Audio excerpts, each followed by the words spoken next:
Hello my dear friends, इस video में हम दो बातें करेंगे। मोटिवेशन तो होगा ही होगा, लेकिन कुछ सच्चाई होगी, ठीक है।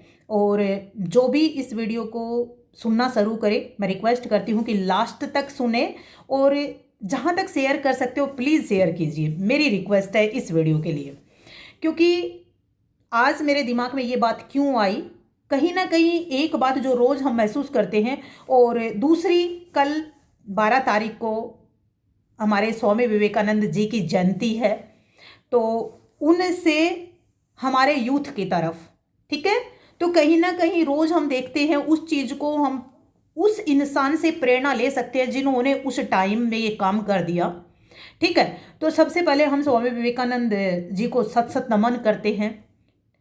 और इतनी पवित्र आत्मा ने हमें इतने सारे चीज़ें दे के गए, उनके लिए हम दिल की गहराइयों से उनका धन्यवाद करते हैं और ये सबका फर्ज बनता है। अब जाते हैं हम उस एक घने काले घोरे जो सत्य है उसके पीछे छुपा हुआ है। क्या स्वामी विवेकानंद जी को ऐसे ही ये नेम फेम मिल गया होगा, स्वर्णिम अक्षरों में हम याद करते हैं आज? नहीं, उसके लिए स्वामी विवेकानंद को बहुत सारी चीज़ें छोड़नी हुई होंगी।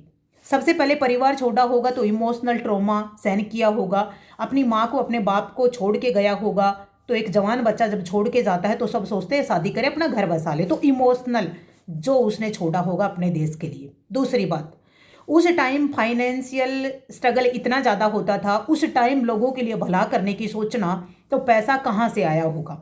उन्हें भी एक एक रुपए के लिए स्ट्रगल करना पड़ा होगा।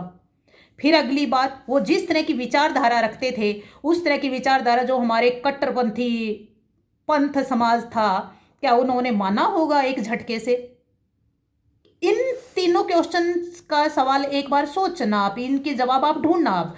आज इस समाज में इस सोच के साथ मनाना इतना मुश्किल होता है, तो उनके लिए कितना सफरिंग रहा होगा।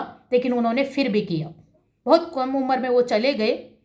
और कई चीज़ें हैं जो मैंने अभी पढ़ी हैं रिसेंटली, पर ठीक है, उनको हम जाने देते हैं। पर इन जितने सवाल मैंने आपसे किए, प्लीज़ सोचिएगा। अब आते हैं, यही बात हमसे आज जुड़ी है, ठीक है। क्या आज हम सबको स्ट्रगल करना पड़ता है? यस, करना पड़ता है। और जिनके पीछे फाइनेंशियल बैकअप नहीं होता, और जिनके पीछे बहुत फैमिली भी बैकअप नहीं होता, एजुकेशन नहीं होती, उनको बहुत सामाजिक, आर्थिक, हर तरह के स्ट्रगल से उसे गुजरना पड़ता है, ठीक है। एक गरीब घर की लड़की है, पढ़ाने अगर भेजोगे तो उस पर वैसे ही लांछन लगा दिए जाएंगे।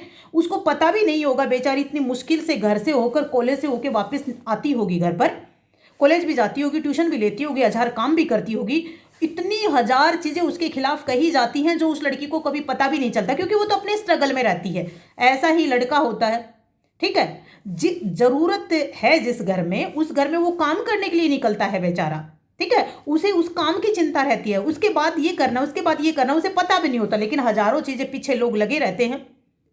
तो जो अननेसेसरी दिमाग लगता है, उसकी वजह से हम डिमोटिवेट होते हैं। किसी को बुरा लगे तो सॉरी, मैं सॉरी दिल से मांगती हूँ। मैं किसी का भी इमोशनल रूप से किसी को ट्रॉमा पहुंचाना मेरा काम नहीं है। मेरा काम है सच्चाई को स्वीकार कर सिर्फ पॉजिटिव बातों लेके आगे बढ़े।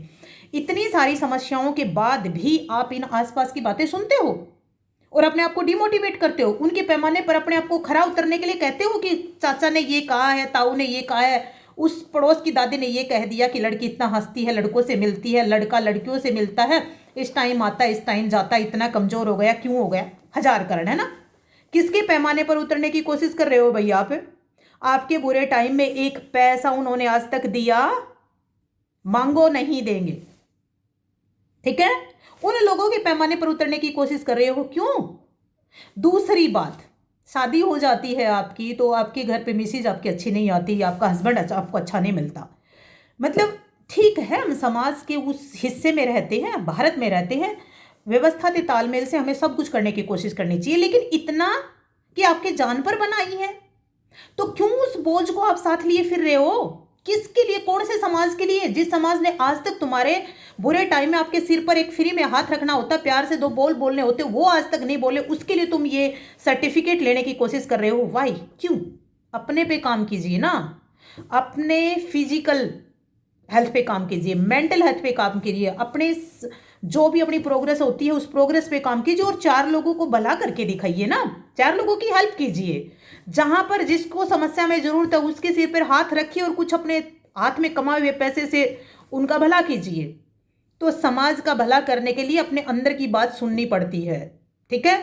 किसी की 4 बात लेके अंदर दुखी होने की जरूरत नहीं है कि उसने ये काम ऐसा हो गया। अरे भाई, उसके कहने से आप ऐसा हो गए क्या? आप खुद में झांकिए। रोज हमें खुद उठना पड़ता है, खुद काम करना पड़ता है, अपना सब कुछ मैनेज खुद करना पड़ता है। हम किसी के लिए अच्छा कर पाते हैं तो दैट्स इट, ठीक है। नहीं तो अपना कर रहे हैं, दूसरों के चक्कर में आप ना पड़िए, ठीक है। बहुत सारी बातें आपको बहुत बुरी लगेंगी, लेकिन जिंदगी में यदि आपसे हो सकता है तो स्वामी विवेकानंद जी की एक बात लीजिए, ठीक है।